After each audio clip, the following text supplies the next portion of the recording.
Coming up next on the Jeff Crilley Show, we're going to talk to a registered dietitian who's going to separate fact from fiction when it comes to your health.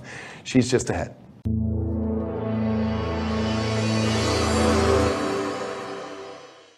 Many are predicting that the worst is yet to come, which is unfortunate, said one person here. Until now, they've enjoyed the reputation of being the nation's icebox. Watched a burglar in his home this morning by webcam. As a journalist of over 25 years, stories are what make my world turn. Reporting live from the Dallas newsroom tonight, Jeff Crilley, Fox 4 News. But in 2008, I took the jump from my familiar life and started a PR firm from my home. We're talking about anyone with a camcorder like the one I'm using becomes a television network. We started slowly growing the company, and we now have over 100 clients, and we've branched into the world of live digital broadcasting. I now own 8 different TV studios and have a huge team, and the stories that I now get to share are sometimes the most important of my life. Life has a funny way of coming around full circle. This is the Jeff Crilley Show. Now, have you ever had this experience? You're listening to the news and one day you're hearing wine is good for you, it's heart healthy, and the next day there's another study that says wine is bad for you. And then you hear that coffee is good for you, and then suddenly coffee is bad for you. It's mind-numbing, all these studies that are contradictory. So we're going to separate fact from fiction with a registered dietitian, and a good friend, Amy Goodson, is in studio. Thanks for coming on the show. Thank you for having me, and I hope that wine and coffee are both good for me. Yes. And chocolate. Yes, all three. All three. Well, first of all, I want to learn a little bit more about you. And as we put your name up on the screen, I want you to tell us about all these degrees. So let's go ahead and take the tight shot and look at that. What do all those letters stand for? It's called a lot of school, Jeff. It's called a lot of school. Okay, so MS, Masters of Science, which mine is in Exercise and Sports Nutrition. RD is Registered Dietitian. CSSD is Certified Specialist in Sports Dietetics. So that means I have a lot of hours working in sports nutrition. And then LD means I'm a licensed dietitian here in the state of Texas. So I would like to say that I'm check plus credible to talk about all the things we're going to talk about. Amen, amen. Well, I want them to get to know your heart. They always say it doesn't matter how much you know until they know how much you care. Right. So let's talk about why you got into this field. So I always personally had a liking for nutrition. So just always I was a dancer growing up, just always aware of that. And so I got into college and I really didn't know what I wanted to do, to be honest. So I was doing a degree in communications. I loved exercise. So I started teaching group exercise. That's when we called it aerobics. And I was a personal trainer, and I really just developed this love for both nutrition as well as for exercise. And so I thought, I wonder if there's like a degree that does this. And so I was at TCU at the time, and Texas Women's University in Denton, I found out had an exercise and sports nutrition graduate program, not really knowing what that meant. I traipsed on up to Denton, and they were like, you really need to be a registered dietitian. And I was like, well, what exactly does that mean? Very excited that I didn't know, because it was a little bit of a path, but really decided that that's what I wanted to do in regards to helping athletes and learn about good nutrition so that you can distinguish between fact and fiction and help athletes perform at their highest level. And so did my double master's in exercise and sports nutrition, became a registered dietitian, and then very quickly started working at what was Ben Hogan Sports Medicine at Texas Health Resources. They'd never had a dietitian. They brought me in to start working with TCU Athletics and seeing clients there and building out their sports nutrition program. And that was the little launching point, and off we went. Well, I love it that you have so many credentials, because as we both know, there are celebrities out there who suddenly have a large following and they swear by this diet or that diet, and some of the things they're recommending can be dangerous.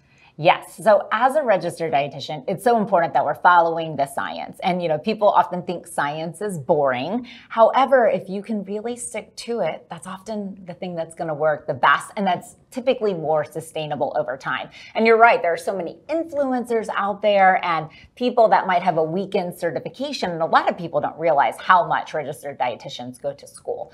We have to go to school for quite a while. We also do a 1,000-hour accredited paid internship program that's non-paid. I mean, you are in school to learn.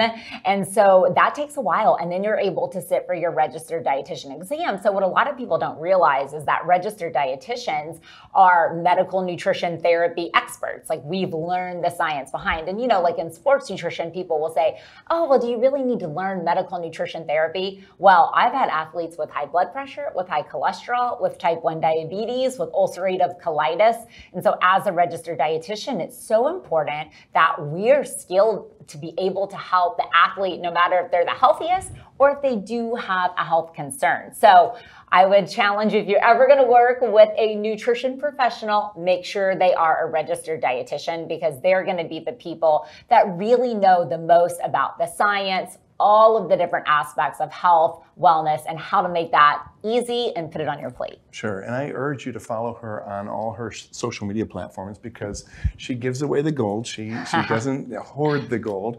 Here's one of her tips. This day and age, everything is about your ROI, or your return on investment. From business to time, we all want to make sure we're earning something on our investments. So I have a question for you. What's your eating plan's ROI? Does the time, money, and effort you put into what you eat help you feel better, have more energy, and improve your overall health? If you're not quite sure, I have a few dairy good ways to help you increase your ROI at mealtime. First, did you know that milk provides 13 essential nutrients for about 20 cents a cup? That's about 1.5 cents a nutrient. And I'm not talking about just any nutrients. Milk contains high-quality protein, calcium, vitamin D, iodine, B vitamins, selenium, and more. This is a double whammy, an affordable option and a value for the nutrients and benefits of dairy foods, like sustained energy from protein and reduced risk of cardiovascular disease and type 2 diabetes. Second, milk is used to make cheese and yogurt, two fermented foods important to a healthy gut, making them a nutrient-rich ROI as well. And finally, the best part. There are so many simple and practical ways to include dairy foods like milk, cheese, and yogurt in your eating plan. Make your oatmeal with milk. Need a dip for veggies? Try making it with Greek yogurt. Add cheese to your salad. Looking to recover post-workout? Grab some chocolate milk. And finally, top fruit with yogurt and a sprinkle of cinnamon or cocoa for dessert. A few smart mealtime investments. And just like that, you increase your nutrient ROI to help benefit your health in a dairy good way.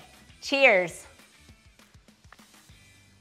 Wow, I love it that you have all these degrees, but you never talk down to people. You're always talking plain English. You must enjoy, giving the information away. The goal to me is to make nutrition easy. And so, I do a lot of public speaking. And whenever I speak at events, I always tell people, like, if you cannot walk out of my top and know what to put on your plate at lunch today, I did not do my job very well. And so we try to make nutrition so difficult. And I think that's why a lot of people don't want to figure out how should I eat healthy or what meals and snacks should I eat, because they're always thinking, oh, it's so hard. And it really doesn't have to be hard. A lot of times it's doing the basics well. Basics might seem boring, but when you do those well and you can think, what are those healthy snacks that I can keep in my purse or in my bag or pack in my kid's lunchbox or whatever that is? How can I get a breakfast? How can I make it easy? Now, I'm a registered dietitian that doesn't love to cook. Newsflash, everyone knows that about me. So I'm all about the simple solution. So how can you fuel your body with nutrients that give you the energy to do whatever it is that you're asking your body to do? Chase kids, work out, go to work. That's really going to be what's key. And so it doesn't have to be difficult. It's all about how can you fuel your body to perform your best no matter what performance actually is. So Amy, answer me this. Why is it that we know more than we've ever known before about how the human body works, and yet the obesity crisis is getting worse? This is a question I often ask myself. And I'm going to go back to what I said.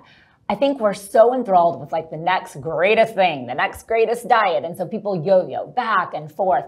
And we've really forgotten the basics. So like, what should you be eating on a regular basis? So, anyone who's ever listened to me talk knows that we're always talking about having a high fiber carbohydrate like oatmeal or whole grain crackers or brown rice or whatever with a protein. And so that could be beef or chicken, fish, dairy foods, eggs. So these carb and protein combinations over the course of the day help stabilize your blood sugar. That's going to help stabilize your energy levels. And then of course we want you to get in those other food groups. So fruits and vegetables, those healthy fats, your dairy foods. It's not rocket science, yet most people aren't doing it well. And a lot of it comes down to, I think, convenience and people looking for the next easiest thing versus doing a little planning in advance and having nutrient-rich options around. And probably the second thing is portion size. And so we live in a world where food is in abundance, which is fantastic. But we've often, kind of gone to eating more. We eat out a lot. I always say there's a reason the chicken tastes better when you're out to eat than it does at your house. Probably has more butter, more sauces. So it's not to say that you can't enjoy those foods. I travel a lot. I eat out quite a bit actually, and especially when I'm on the go traveling. But the key is like watching those portion sizes. So a lot of it comes back to those basics. Are you getting your exercise? Are you watching your portion sizes? Eating often? When you do those things consistently, that's typically where we see the most success. And it's often going to be where it's the most sustainable. These total crazy trends aren't doable for people a long time. So they don't just make one small step backwards. They like revert to what they did before. And then that's a lot of times where we see weight gain and we see people just not really living healthy lives. And by default, they don't feel as good. And there's a lot of people walking around feeling bad and thinking bad is normal. So I always encourage people to get back to balancing that plate, planning a little bit in advance. You don't have to be in the kitchen for hours so that you can really fuel your body with the nutrients and foods that it needs, giving your body the energy that you have so that hopefully you can continue to make better choices. And Amy is the person that the media goes to when they need expert advice. We found a great video about back to school. Good morning, welcome back, 6:15. This morning we are talking about meal prep made easy for those of you with kids heading back to school. Now, last half hour we tackled breakfast. Now it's time to talk lunch. Earlier this week I had a chance to have registered dietitian Amy Goodson show me some easy options to get you and the kids out the door fast.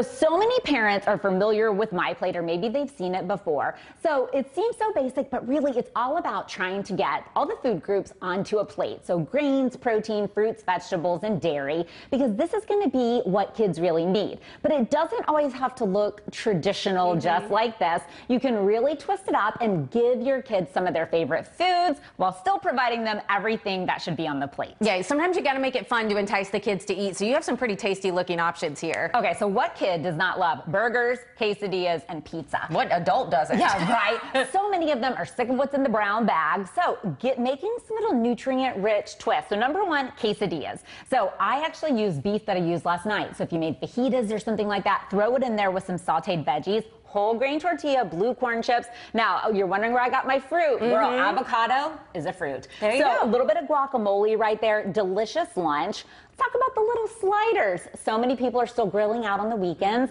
Throw in some little sliders, cook those up. Lettuce, tomato, cheese. We have almost every food group. Whole grain bun, pair it with some grapes, and then little pizza bites. So now these are actually veggie pizza bites. So we've got some bright colored veggies, some hummus to dip it in, and some fruit. So they're simple solutions. They didn't really take a lot of time. You can really use some of your leftovers to kind of create these, but they're foods that are more likely that your kids are going to eat and not pass around at the lunch table. Now, look, I understand if that is even too much planning for you, I have got you covered. I have maybe the ultimate way to make those packed lunches easy. We're going to show you that coming up in the next half hour. Wow, I love it. We should also tell you she is a very popular author as well as a speaker and consultant. Let's talk about your book. Yes, so the Sports Nutrition Playbook really came out of coaches, athletic trainers, and parents going, can you please give us some quick, easy little tidbits on how we can get our athletes to eat better? So I became a sports dietitian in 2006 and just time after time. I always joke I've worked Pee Wee to pro. And in that time, no one wants to read a big old nutrition book. They do not want all the science. They need to know the top 10 things that they should feed their kid for a pre-workout or a post-workout snack, or when they're traveling to the volleyball tournament. What do they eat at the continental breakfast, at the hotel? And so the sports nutrition playbook really came out of what do we do if, and so it's actually a flip book. So it's a 250-page little flip book so that you can easily access it. And so it's designed to be, I was at a conference last week and the guy goes, "This is perfect for the weight room." I'm like, exactly. So designed for the weight room, the training room, the parent suburban, like what do we do we're in the drive-through? I got your options for you. So I came up with the idea in 2013.